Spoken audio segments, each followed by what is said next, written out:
एक acre soybean शेती, बियाणे ₹0, खत ₹0, कीटकनाशक ₹0.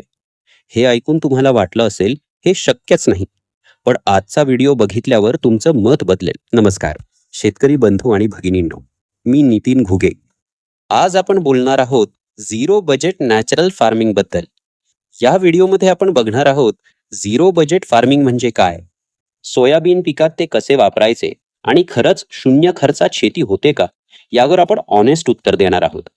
हे व्हिडिओ शेवटपर्यंत बघा, उत्तर शेवटी आहे. शून्य बजेट नॅचरल फार्मिंग ही पद्धत सुभाष पाडेकर यांनी विकसित केली. त्याला ZBNF असेही म्हणतात. यात 4 मुख्य गोष्टी आहेत. पहिली, जीवामृत, शेणापासून बनवलेले द्रवखत, पूर्णपणे मोफत. दुसरी, बीजामृत, बियाणे उगवण्यापूर्वी शेणाच्या द्रावणात भिजवणे, रोगप्रतिकार शक्ती वाढते, उगवण जलद होते. तिसरी, आच्छादन, जमिनीवर गवत किंवा काडी कचरा टाकून ओलावा टिकवणे. चौथी, वाफसा, जमिनीत हवा आणि पाण्याचे योग्य प्रमाण टिकवणे. आता सर्वात महत्वाचा भाग, जीवामृत कसे बनवायचे. लागणारे साहित्य सांगतो. 10 लिटर पाणी, 1 किलो देशी गाईचे शेण, 1 लिटर देशी गाईचे गोमूत्र, 1 मूठ गूळ, 1 मूठ डाळीचे पीठ आणि 1 मूठ त्याच शेताची माती. हे सर्व एका मोठ्या भांड्यात मिसळा. सकाळ संध्याकाळ ढवळा. 48 तास ठेवा. 2 दिवसांनी जीवामृत तयार. हे 200 लिटर पाण्यात मिसळून 1 एकरात द्या. DAP, युरिया ऐवजी हे वापरा. खर्च शून्य, फायदा जास्त. आता बियाण्याची तयारी. बीजामृत पेरणीपूर्वी बियाण्याला लावायचे असते. बीजामृत बनवण्यासाठी 5 लिटर पाण्यात 500 ग्रॅम शेण, 500 मिली गोमूत्र, 50 ग्रॅम चुना हे मिसळून 24 तास ठेवा. पेरणीच्या 1 दिवस आधी सोयाबीन बियाणे या द्रावणात बुडवा. सावलीत वाळवा, नंतर पेरणी करा. फायदा काय, उगवण क्षमता 10 ते 15% वाढते, बुरशीजन्य रोग कमी होतात आणि बियाणे उपचारावरचा खर्च वाचतो.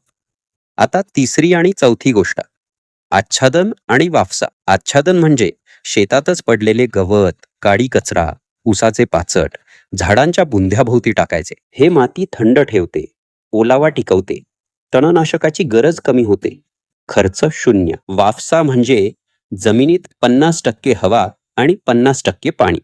हे प्रमाण टिकवले की जमिनीतले जीवाणू सक्रिय राहतात. जास्त पाणी देऊ नका, वापसा बिघडतो. या 2 गोष्टी फक्त शेतकऱ्याच्या मेहनतीने होतात. 1ही रुपया खर्च नाही. आता तुम्हाला खरं सांगतो, पूर्णपणे ₹0 खर्च पहिल्या वर्षी नाही. पण ऐका, पारंपरिक शेतीत 1 एकर सोयाबीनसाठी सुमारे 7 ते 10 हजार रुपये खर्च येतो. झिरो बजेट पद्धतीत हाच खर्च पहिल्या वर्षी 2 ते 3 हजारांवर येतो, दुसऱ्या वर्षी 1 ते 1.5 हजार, तिसऱ्या वर्षापासून खरोखर जवळपास शून्य. कारण जमीन सुधारते, जीवाणू वाढतात, बाहेरच्या निविष्ठांची गरज कमी होते. म्हणजे झिरो बजेट ही एक प्रवास आहे, तात्काळ नाही, पण 3 वर्षात नक्की शक्य आहे. आता एक उदाहरण सांगतो. मराठवाड्यातील एका शेतकऱ्याने 3 वर्षांपूर्वी झिरो बजेट पद्धत सुरू केली. पहिल्या वर्षी खर्च 8 हजारांवरून 2.5 हजारांवर आला. दुसऱ्या वर्षी जमीन सुधारल्यामुळे उत्पादन 15% वाढले. तिसऱ्या वर्षी खर्च जवळपास शून्य आणि नफा दुप्पट. हे मॅजिक नाही, हे विज्ञान आहे. निसर्गाची शक्ती समजून घेतली तर शेती खरंच फायद्याची होते. तर मग उत्तर काय, 1 एकरात ₹0 खर्चात सोयाबीन पहिल्या वर्षी नाही, पण 3 वर्षात नक्कीच शक्य आहे.